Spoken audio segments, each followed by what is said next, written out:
Irmãos, Evangelho do Senhor Jesus Cristo em Ruth, capítulo 4, nós iremos ler do 13 ao 22, mas atentando o nosso coração apenas ao 13 hoje. À medida que você encontrar em reverência a palavra do Senhor, se coloque de pé, como o povo fazia quando a lei do Senhor era lida antes da pregação. Abramos a palavra de Deus, acompanhe a leitura da lei do Senhor, feita pelo ministro do Evangelho. Ruth 4, estamos caminhando já agora na última perícope desse livro maravilhoso, do 13 ao 22, para você poder ter um entendimento melhor também do 13. Assim tomou Boaz a Ruth, e ela passou a ser sua mulher, coabitou com ela, e o Senhor lhe concedeu que concebesse, e teve um filho. Então as mulheres disseram a Noemi: seja o Senhor bendito, que não deixou hoje de te dar um neto, que será o teu resgatador, e seja afamado em Israel o nome deste. Ele será restaurador da tua vida e consolador da tua velhice, pois tua nora que te ama o deu à luz, e ela te é melhor do que 7 filhos. Noemi tomou um menino e o pôs no regaço e entrou a cuidar dele. As vizinhas lhe deram nome, dizendo: a Noemi nasceu um filho, e lhe chamaram Obed. Este é o pai de Jessé, pai de Davi. São estas, pois, as gerações de Pérez. Pérez gerou a Esrom, Esrom gerou a Rão, Rão gerou a Aminadab gerou a Nazon, Nazon gerou a Salmão, Salmão gerou a Boaz, Boaz gerou a Obed, Obed gerou a Jessé, e Jessé gerou a Davi. Amém. Pode sentar, querido.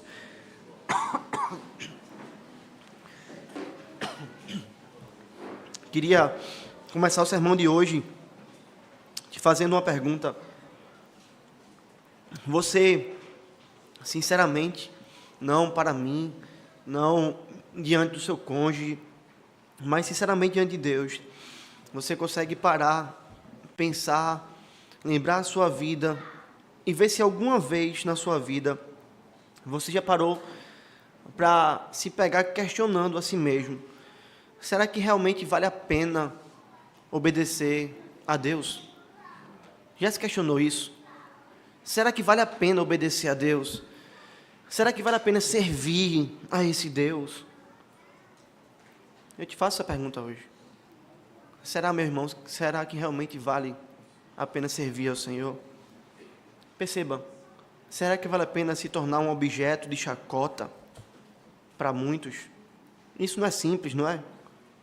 Quantas vezes você já foi chacoteado, zombado, às vezes até mesmo pessoas que você ama, pessoas próximas de você, porque você está servindo ao Senhor, andando em seus caminhos. Deixar as nossas vontades e tantas vontades pecaminosas para trás, abrir mão da nossa carne, daquilo que nossa carne deseja, é você olhar diante de você e ter o pecado diante de você como um prato de comida muito atraente, e você dizer: eu não vou comer isso, eu não vou agir assim, eu não vou pelo caminho do pecado. Isso pode ser, por exemplo, abrir mão de ganhar um dinheiro ilícito. Você às vezes está na pindaíba, você está numa situação complicada financeira, e vem uma proposta pecaminosa, onde você sabe que se você aceitar essa proposta, você vai resolver seus problemas financeiros e talvez até ficar rico, mas é uma proposta ilícita. E você vai dizer: não, eu não vou por esse caminho. Quantos de nós não perdemos emprego, ou abrimos mão, ou deixamos de ser promovidos, porque falamos a verdade e não fomos pelo caminho da mentira? Ora, olhar para o dia do Senhor, em vez de tê-lo como uma oportunidade de ganhar mais dinheiro, mais um dia para poder trabalhar, dizer: não, eu confio em Deus, eu vou usufruir desse dia como um precioso deleite no Senhor. Eu vou ao culto pela manhã, eu vou ao culto à noite, eu vou ouvir a palavra de Deus, eu vou cultuar a Deus, eu vou cantar ao Senhor junto com meus irmãos. Olhar, querido, e viver sobre uma ótica de que aquilo que nós esperamos está no futuro. Já parou para pensar que nós, como povo de Deus, nós não vivemos para o agora? Nós precisamos viver para o futuro, viver por fé, viver por aquilo que a gente nem está vendo. E às vezes coisas que parecem não fazer sentido. abrir mão da vingança contra alguém que nos fez o mal, deixar de meter a mão na cara de um miserável, de destruir alguém no trabalho que nos fez o mal, sofreu o dano voluntariamente, amando aquela pessoa que nos fez o mal. Isso é fácil, meus irmãos.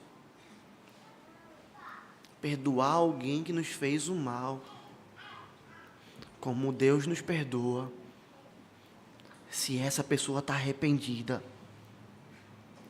dizer para ela: você está perdoada, está tudo no passado, daqui para frente aquilo não aconteceu mais. Não buscar construir um reino aqui, quando nós somos tão tentados a construirmos um reino aqui, olhar para um reino que nós não vemos e buscar construir um reino que nós não vemos, pregar o evangelho a pessoas que nem querem saber dele, andar, meus irmãos, na contramão do mundo, em cada um dos aspectos da nossa vida. Nós poderíamos passar o dia inteiro aqui falando mais e mais de como o verdadeiro evangelho requer de nós tantos sacrifícios, tanta negação, tanta entrega. Seja sincero, você já se parou pensando: o que é que eu estou fazendo da minha vida? Olhando para os ímpios, prosperando e fazendo tantas coisas agradáveis aos olhos, você já se parou pensando, como crente: onde é que eu fui me meter? Onde é que eu fui plantar os meus pés? O que é que eu estou fazendo da minha vida? São essas perguntas, irmãos, que muitos cristãos se fazem na caminhada. Certamente você já se pegou assim. Eu já me peguei assim, irmãos, inúmeras vezes, questionando o meu coração e pensando onde é que eu fui me meter. Mas eu sei que eu não sou o único. Eu sei que você está junto comigo nessa. E é um consolo para minha alma, e eu creio que é um consolo para a sua alma também. Um consolo de saber que um homem crente e piedoso, usado pelo Espírito Santo de Deus, também já entrou nessa crise. Também já se pegou assim. Também já se pegou pensando. E pela misericórdia de Deus, registrou seus pensamentos e sua crise para que a gente pudesse saber. Eu estou falando do salmista Asaf, quando no Salmo 73, tão conhecido nosso, ele disse: quanto a mim, porém, quase me resvalaram os pés.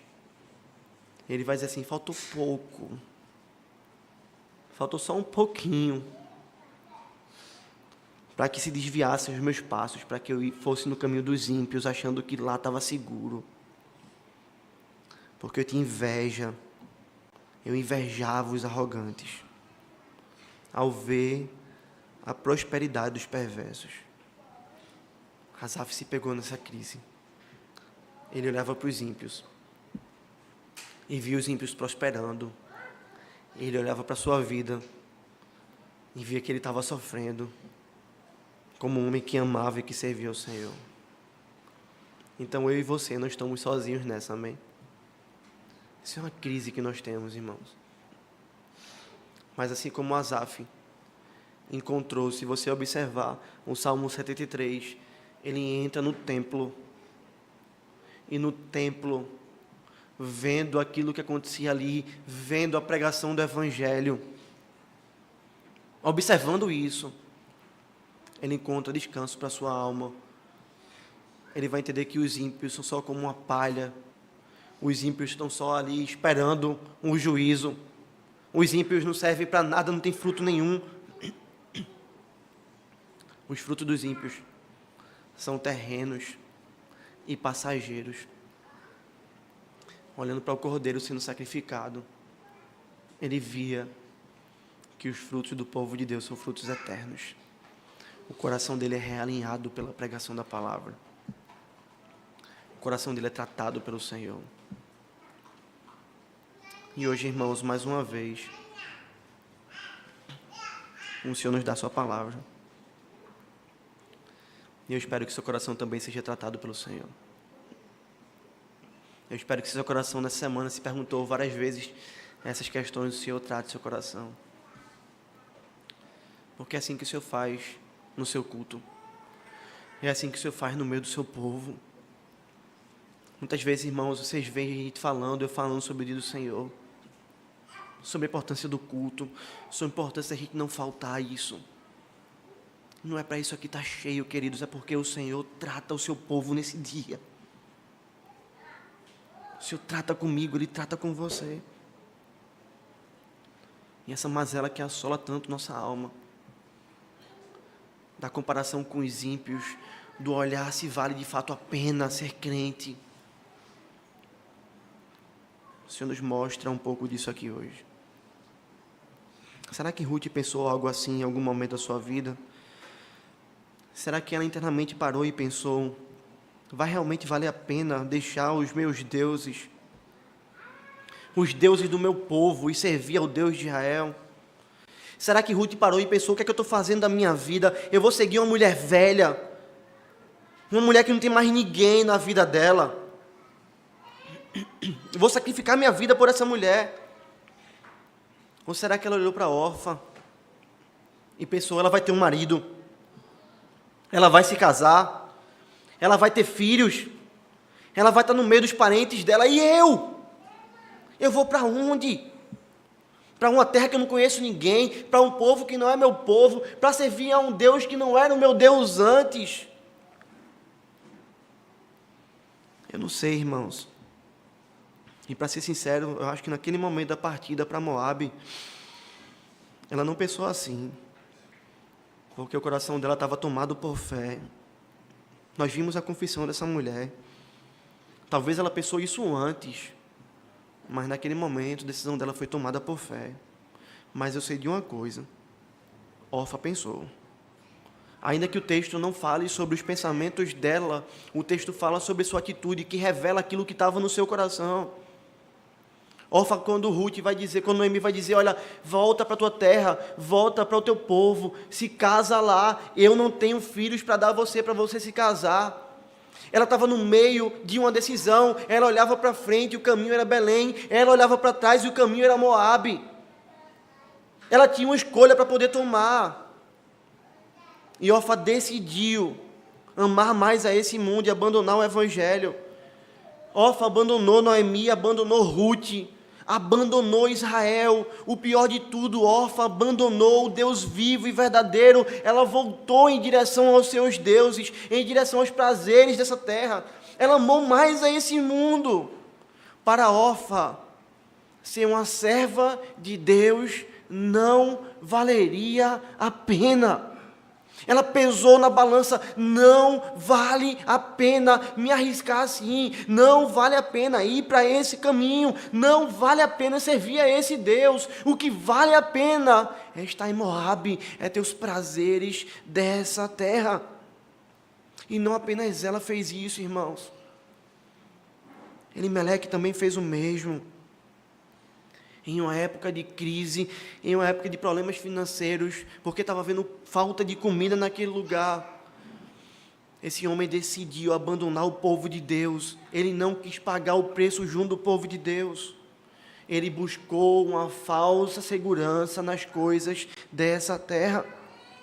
Ele deixou Belém, ele foi em direção com a sua família a Moabe, achando que lá ele teria mais prazer. Ele buscou uma cisterna rachada.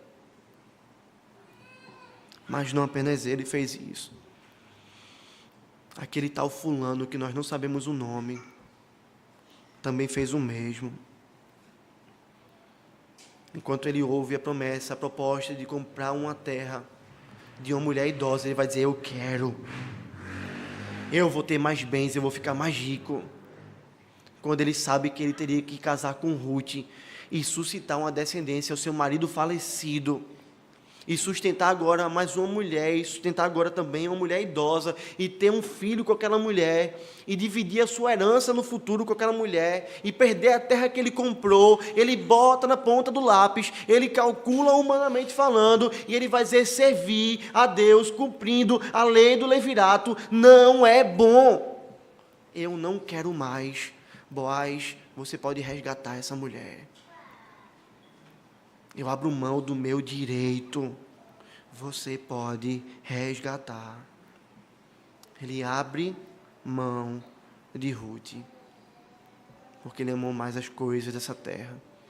Mas não é só abrir mão de Ruth, ele abre mão de cumprir a lei do Senhor, porque amou mais aos bens dessa terra. Nós estamos iniciando aqui, irmãos, a última perícope do livro de Ruth. Perícopes são essas divisões da Bíblia. E nessa perícope, meu irmão, há um anúncio claro. O anúncio dessa perícope é: vale a pena viver o Evangelho. Eu queria que você guardasse isso no profundo do seu coração. Eu não posso fazer, só quem pode fazer isso é o Espírito Santo, mas o Espírito Santo hoje nos fala isso, nos ensina isso. Vale a pena viver o Evangelho. É isso que nós vemos logo no começo aqui. Esse versículo 13, ele é muito rico, por isso parar só nele também, essa é uma das razões, irmãos. Ele é muito rico, vai começar dizendo assim: assim tomou Boaz a Ruth, e ela passou a ser sua mulher, coabitou com ela, e o Senhor lhe concedeu que concebesse e teve um filho. Talvez você já passou por esse texto rapidamente, muitas vezes, e não o entendeu, meus irmãos, mas ele é riquíssimo.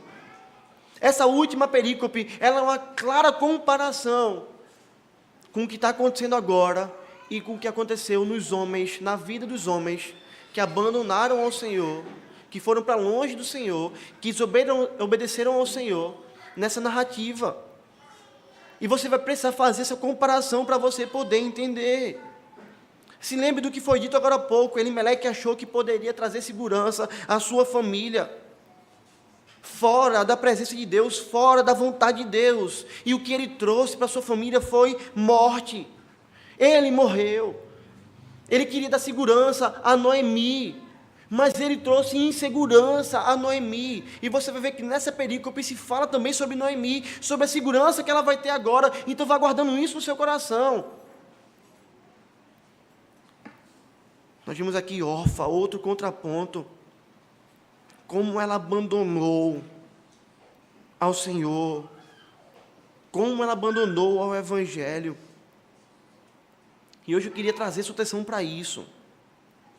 O contraponto claro entre Orfa e Ruth. Perceba, nós não sabemos mais da história de Orfa. Não sabemos se ela se casou. E se ela se casou, queridos, como é que foi o marido dessa mulher? Já parou para pensar nisso? Como é que o moabita tratava a sua esposa, um homem que não tem a lei do Senhor, um homem ímpio, um homem descrente? Como é que esse homem tratava a sua esposa? Se ela se casou, que tipo de casamento essa mulher teve? Longe da vontade, longe da palavra do Senhor. Nós não sabemos se ela teve filhos, irmãos. Não sabemos como foi a vida dela. Sabemos que ela voltou para Moabe em busca de segurança. Mas vemos que sua história caiu no esquecimento. Orfa foi para longe de tudo que era eterno. É por isso que não se fala mais nada dela também. Ela morreu longe do povo de Deus, longe do Senhor. Ela amou a esse mundo e, indubitavelmente, irmãos, Orfa foi condenada eternamente pelo Senhor, porque ninguém pode amar esse mundo e amar também ao Senhor. Para Orfa parecia fazer sentido, aos olhos humanos, não ir para Belém, ser uma estrangeira no meio de um povo que não era seu. Queria que você entendesse isso. Imagine se você, como órfã, cuidar de uma mulher já idosa, que não tinha mais filhos. Era grandíssima chance de um israelita não querer se casar com uma mulher moabita. Ela olha para as coisas desse mundo, e a decisão dela é: eu vou voltar para Moabe. eu vou voltar para Moabe. Assim como Elimeleque, ela deixa Belém, que era o lugar da obediência. Belém era o lugar de onde Elimeleque nunca deveria ter saído. Belém era o lugar onde Orfa deveria ter escolhido ir. Belém era a terra do Senhor. O que Ruth fez foi: eu vou abrir mão de uma visão humana e eu vou colocar os meus olhos somente no Senhor. Ruth se rendeu ao Deus vivo, mesmo contra toda lógica humana. Ruth partiu para Belém, confiando apenas no Senhor. Eu quero que você entenda isso hoje. Não fazia sentido ir para Belém. Não era lógico humanamente ir para Belém. Humanamente não era bom ir para Belém. Ir para Belém não tinha promessa de frutos para essa terra nenhum. Mas uma coisa, irmãos, nós aprendemos na Escritura. Nós aprendemos que não há nenhum homem que verdadeiramente esperou em Deus e ficou decepcionado. Não há nenhum homem na Bíblia que esperou em Deus, que colocou sua confiança no Senhor, que entregou sua vida ao Senhor, contra tudo que parecia fazer sentido, e ficou decepcionado. Não há nenhum, meus irmãos. E não foi diferente com Ruth. Quando Ruth toma a decisão de ir a Belém, ela simplesmente se joga nos braços do Senhor. Ela simplesmente confia incondicionalmente no Senhor, como uma criança faz com seu pai. É uma coisa incrível. Você está em casa, no dia a dia o menino sobe no sofá e faz: pai, você vira e se joga em você. E você quase que fica ali louco para poder segurar o menino. Mas por que essa criança faz isso? Porque ela confia: meu pai é forte, meu pai me ama, meu pai cuida de mim, meu pai me protege, meu pai não vai me deixar cair, meu pai sabe o que é melhor para mim. Ela se joga nos braços. Porque o menino dorme tranquilo quando a gente está em uma crise financeira, porque ele confia no seu pai. Da mesma maneira, a Ruth fez com o Senhor. Ela se jogou nos braços do Senhor, mesmo parecendo não fazer sentido. E aqui perceba, querido, ela não confiou no Senhor como muitos fazem na atualidade, tendo uma falsa confiança, confiando no Deus errado. Ela não fez isso. Você percebe que as pessoas desse mundo, elas dizem confiar em Deus, mas apenas para receber as bênçãos de Deus e no tempo em que elas querem. É por isso que você encontra tanta gente frustrada, porque essas pessoas não esperam verdadeiramente no Senhor. Elas esperam no falso Deus.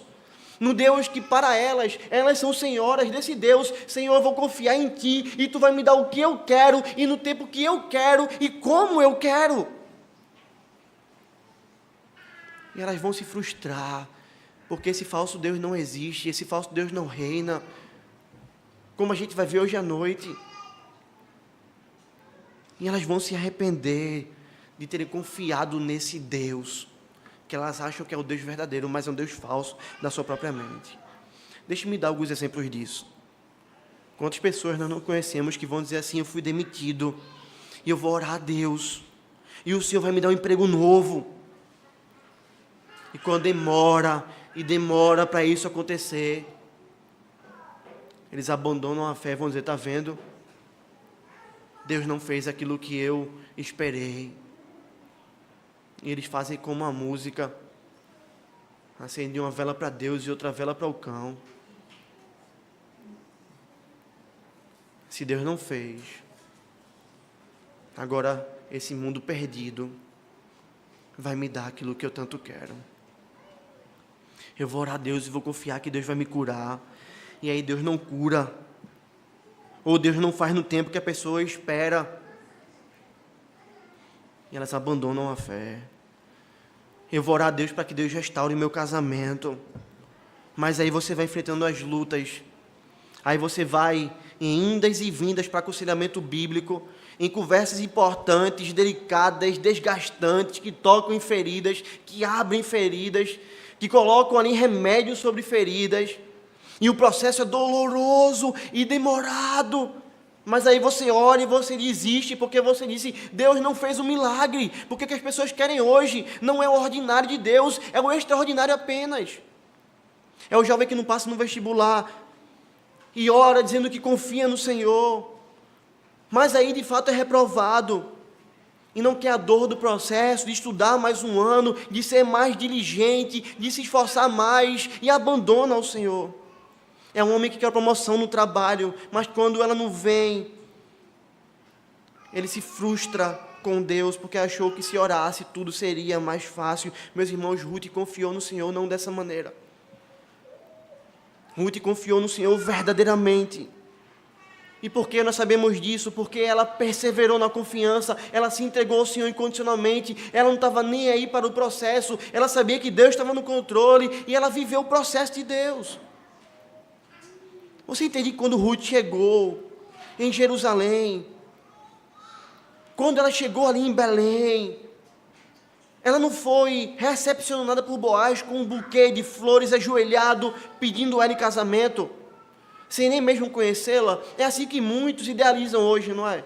Se eu orar e se eu confiar, Deus vai fazer um milagre, uma coisa grande, não vai ter sofrimento, não vai ter dor. Se muitos estivessem hoje na situação de Ruth, era assim que pensariam: eu vou deixar tudo para trás, meu Deus, meu povo, minha terra, tudo, porque eu confio em Deus. Quando eu chegar em Jerusalém, Deus vai mudar a minha sorte. Vai ter Boaz lá de joelho com um buquê de rosa, dizendo: casa comigo, eu vou te dar casa, eu vou te dar comida, eu vou te dar proteção, tu vai ter filhos, tudo está em paz. Ruth não teve isso. Quando Ruth chegou, irmãos, no lugar da obediência a Deus, quando Ruth chegou na terra do povo de Deus, quando ela colocou os seus pés ali, o que ela encontrou foi privação. O que ela encontrou foi uma despensa ficando vazia, ao ponto que ela vai dizer: eu vou colher espigas. Foi isso que ela encontrou. O que ela encontrou foi risco. Eu vou para um campo que eu não sei nem quem está ali, podendo ser molestada, mas eu vou lá trabalhar, e eu estou debaixo da providência do Senhor, mesmo sob esse risco. O que ela encontrou foi um trabalho duro, de se abaixar e levantar várias vezes, debaixo do sol quente, de carregar peso nas costas, de debulhar espigas, batendo e batendo e batendo, para poder tirar dali de dentro as sementes. O que ela encontrou foi levar quilos e mais quilos de um lugar para o outro, de comida, para poder alimentar a ela mesma e também sua sogra Noemi. Perceba, no lugar da obediência a Deus, no lugar do serviço a Deus, no lugar de uma entrega completa e rendida ao Senhor, o que Ruth encontrou foi de fato o sacrifício. Foi de fato algo penoso, meus irmãos. Ela sofreu, ela ralou, mas o Deus que cuida daqueles que confiam nele, o Deus que socorre aqueles que confiam nele, o Deus que muda a sorte daqueles que confiam nele, esse Deus agiu.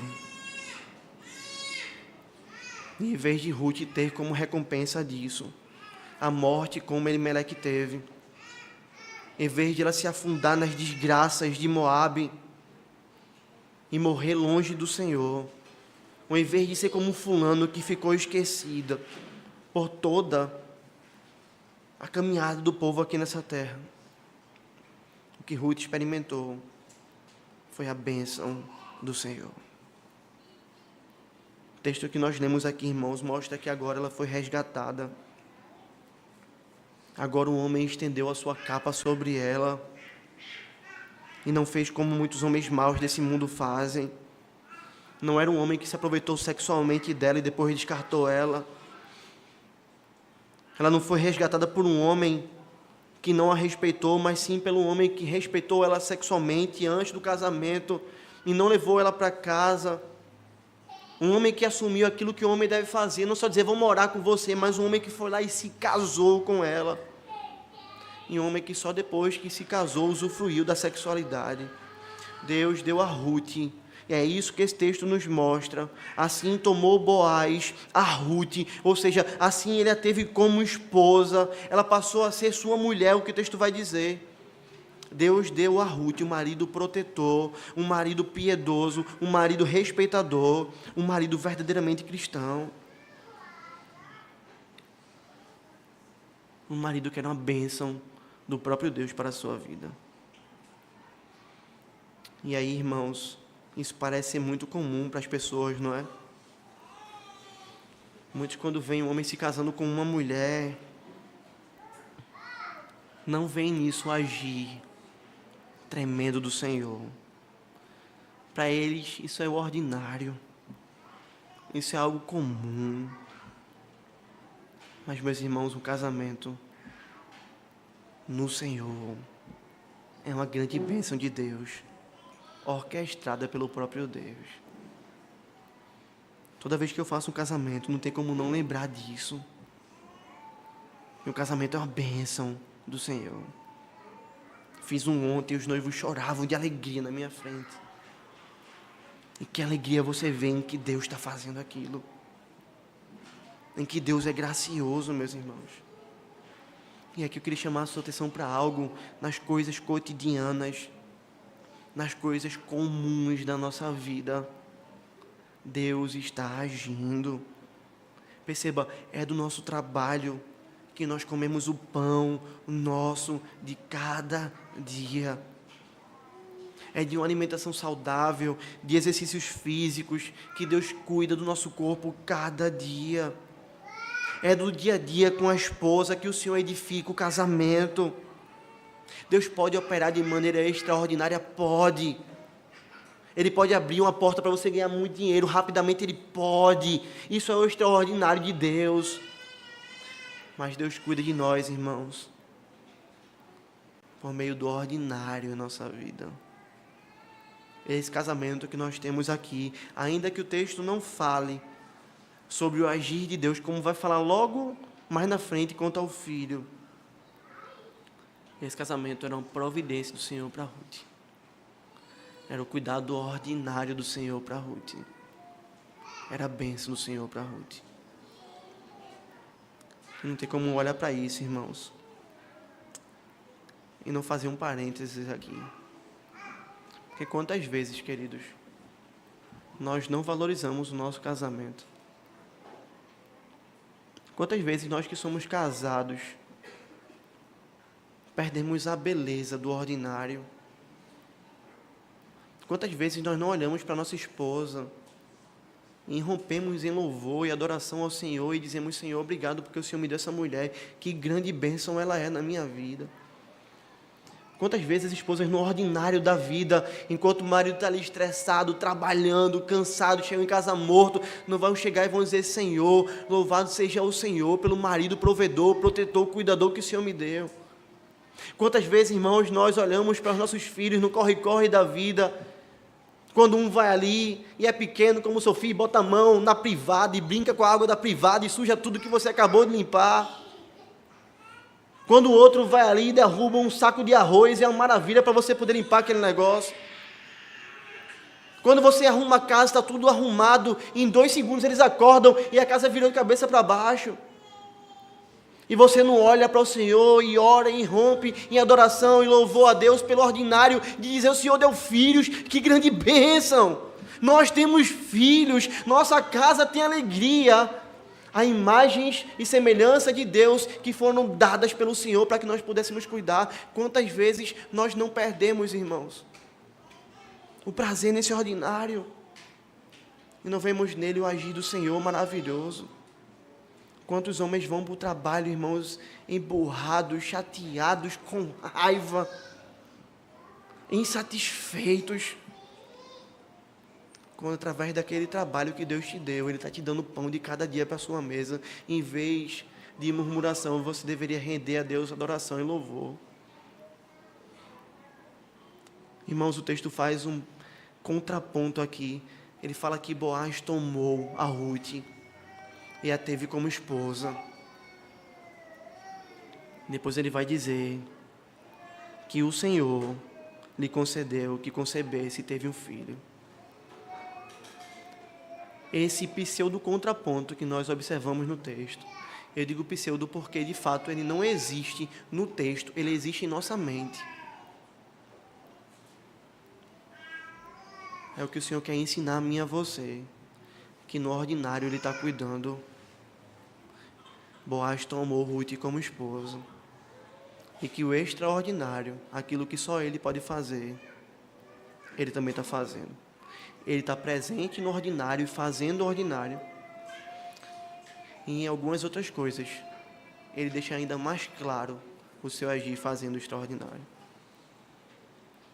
Boaz se casa com Ruth.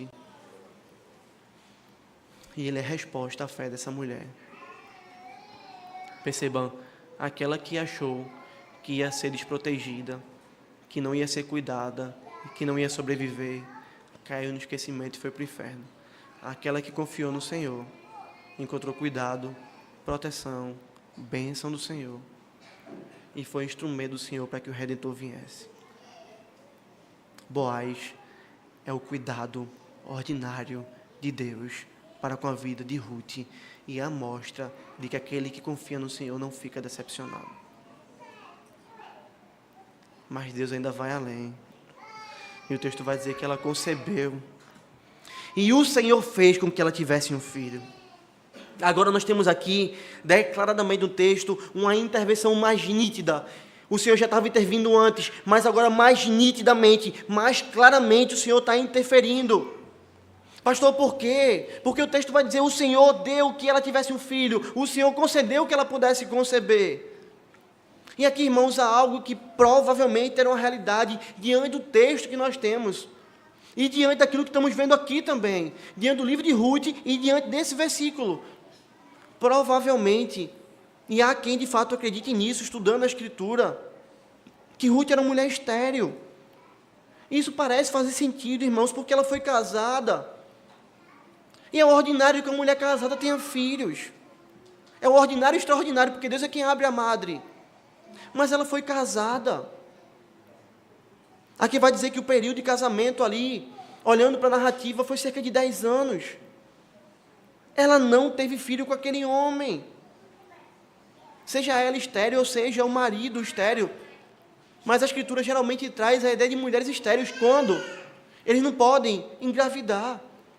Só que agora, irmãos, uma mulher que não teve filho antes, veja a narrativa do texto, ele concebeu com ela. Ele aqui agora se relaciona com ela, ele coabitou com ela. E quando Boaz se relaciona com a sua mulher, ela tem um filho.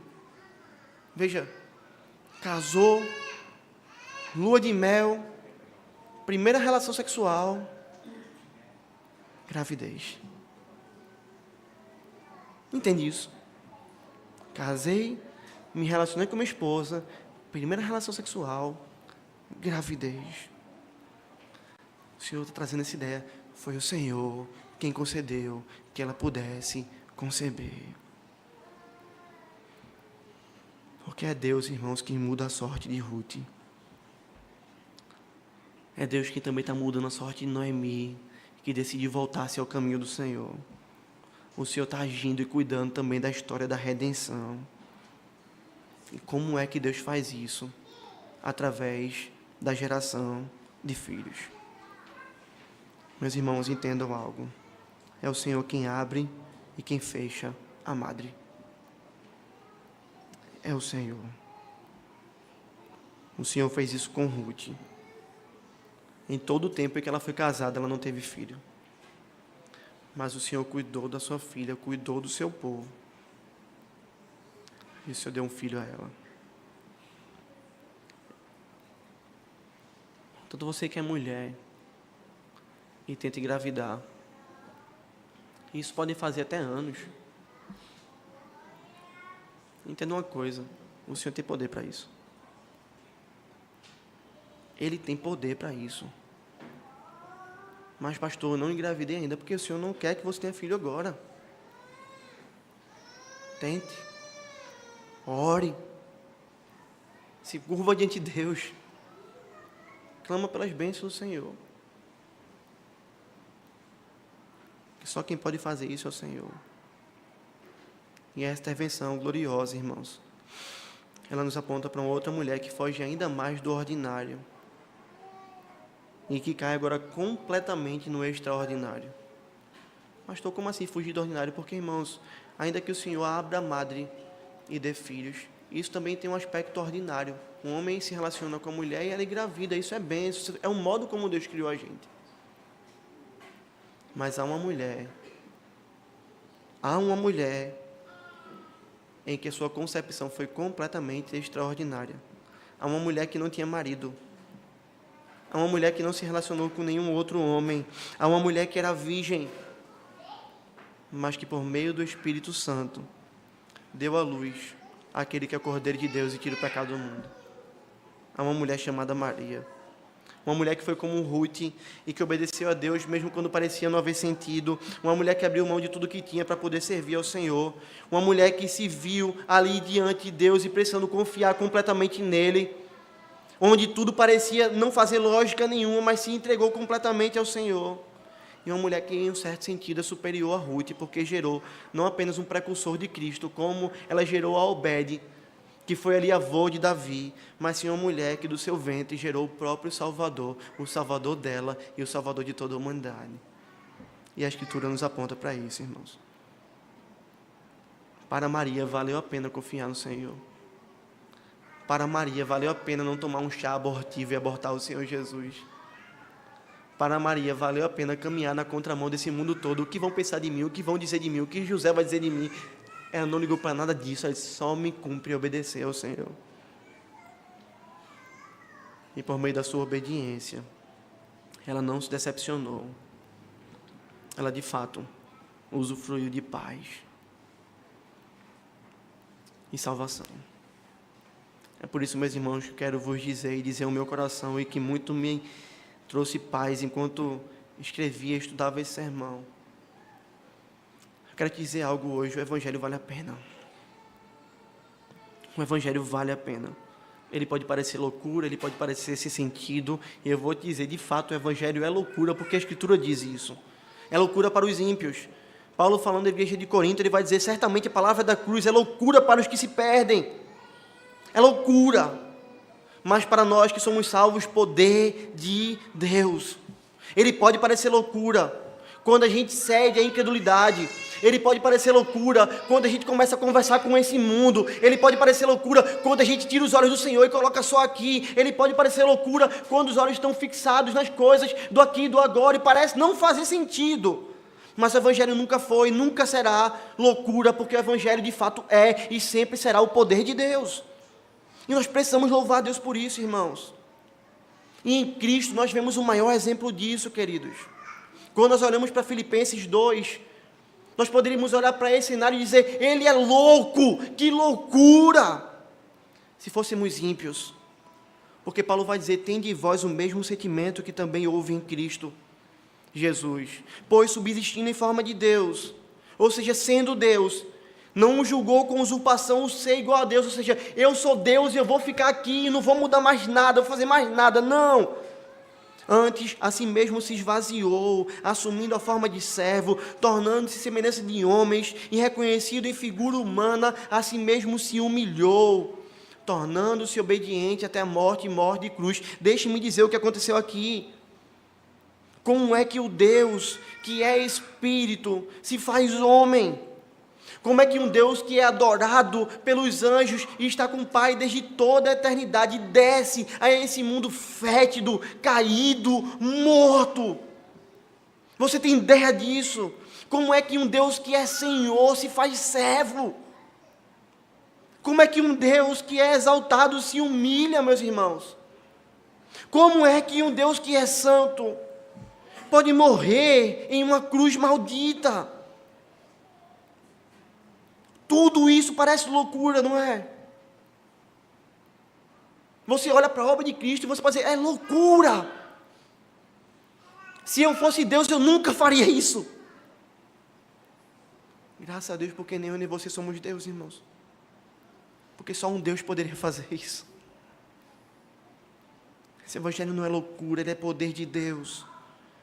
O texto continua e mostra que foi por conta dessa morte que Ele nos salvou. E que Ele fez isso porque nos amou incondicionalmente. Porque Paulo vai continuar dizendo, pelo que também Deus o exaltou sobremaneira. Ele deu o nome que está acima de todo nome. para que o nome de Jesus se dobre todo o joelho no céu, na terra e debaixo da terra, e toda língua confesse que Jesus Cristo é Senhor, para a glória de Deus Pai. Deus exaltou o seu Filho sobremaneira. Diante dele todo o joelho vai se dobrar e toda língua vai confessar que ele é o Senhor. Nesses joelhos estarão os joelhos dos seus perseguidores, seus inimigos, com mais profundo temor, prestes a receberem a ira do Cordeiro, mas confessando Jesus Cristo é o Senhor. Prestes a verem demonstração da sua ira, eles confessarão que Jesus é o Senhor. Mas também desses joelhos, irmãos, estarão aqueles que lavaram suas vestes no sangue, o seu povo salvo, lavado e remido, com o coração cheio da mais profunda alegria, porque passarão a eternidade com o amado em suas almas, dizendo: Jesus Cristo é o Senhor. Por isso que hoje eu vou te dizer, o Evangelho vale a pena. Vale a pena ser perseguido. Vale a pena ser traído. Vale a pena ser humilhado. Vale a pena negar a si mesmo. Vale a pena abrir mão de coisas dessa terra. Vale a pena sofrer. Vale a pena chorar para edificar o reino de Deus. Vale a pena sangrar pelo Cordeiro que sangrou por nós. Vale a pena se desgastar em servir a igreja, mesmo quando tudo parece não fazer sentido. Vale a pena deixar tudo por Ele. Vale a pena ir até os confins da terra, se machucar, correr perigos e anunciar que o seu santo e maravilhoso nome traz redenção para que pessoas possam louvá-lo. O Evangelho vale a pena, irmãos. Valeu a pena para Ruth deixar do Moabe. Deus deu a ela casamento, descanso, proteção, e a usou como instrumento para trazer o Salvador da humanidade. Vale a pena sermos crentes e andarmos em seus caminhos. Não nos esqueçamos, irmãos, que independentemente da situação em que você esteja passando e que eu possa estar passando, o Evangelho, ele vale a pena. O Evangelho vale a pena. E a razão disso não está nas palavras de Augusto. A razão disso está nas palavras do Senhor, que deixa claro isso para a gente em Ruth. E eu quero concluir o sermão de hoje te mostrando que ele deixa claro isso também em diversos outros textos da Escritura. Em Romanos 8:18, Paulo vai dizer: porque para mim tenho por certo que os sofrimentos desse tempo presente não podem ser comparados com a glória que há de ser revelada em nós. Falando da igreja de Corinto, na sua segunda carta, ele vai dizer: porque a nossa leve e momentânea tribulação produz para nós eterno peso de glória, acima de toda comparação, não tem comparação. E ele vai trazer os nossos olhos para onde deve estar, dizendo: não atentando nós nas coisas que se veem, mas nas que se não veem, porque as que se veem são temporais, mas as que se não veem são eternas. É nisso que nossos olhos têm que estar focados, irmãos. Ele vale a pena porque um dia nós vamos ouvir da parte do amado de nossas almas aquilo que ele disse, registrado em Mateus 25:34. Então dirá o rei aos que estiverem à sua direita: vinde, benditos de meu Pai, entrai nesse reino, entrai na posse do reino que vos está preparado desde a fundação do mundo. Vale a pena. Nesse mundo nós sofremos, irmãos. Nossa alma se contorce, lágrimas caem, o sangue dá na canela, irmãos. Mas quando nós entrarmos nesse reino, veja o que vai ser feito conosco. Apocalipse 21, 4-7 vai dizer: e lhes enxugará dos olhos toda lágrima. Você está preparado para ter suas lágrimas enxugadas pelo Senhor? É bom quando a gente está chorando e vem a mãe da gente e abraça e consola, não é? É o marido quando chora e a esposa o abraça e o consola. É a esposa quando chora e o marido a consola. São as lágrimas que são consoladas por um pastor quando te abraça, estou contigo, por um irmão querido quando faz a mesma coisa. Mas, irmãos, imagine-se ser abraçado e ter dos seus olhos enxugada toda a lágrima pelo próprio Senhor.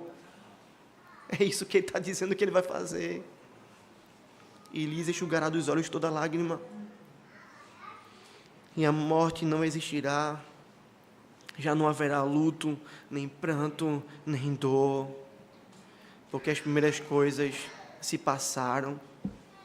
E ele continua dizendo, e aquele que está sentado no trono, perceba, você não está confiado na palavra de pastor Augusto, ele vai dizer, aquele que está sentado no trono disse, eis que faço nova todas as coisas. E acrescentou, escreve, porque estas palavras são fiéis e verdadeiras. E disse-me ainda, João vai dizer, tudo está feito. Eu sou o alfa e o ômega, o princípio e o fim. Eu, a quem tem sede, darei de graça da fonte da água da vida. O vencedor herdará estas coisas. E eu lhe serei Deus. E ele me será filho. É isso que está esperado para aqueles que confiam no Senhor. Para aqueles que não negociam o seu evangelho e voltam para Moabe. Não compensa, querido, agir como Elimeleque. O pecado só vai trazer morte e destruição a você. Não compensa agir como Orfa ou como fulano. Compensa agir como Ruth. Compensa agir como Cristo. Tenha certeza hoje, indubitavelmente, o evangelho vale a pena. Amém. Vamos ficar de pé, vamos orar.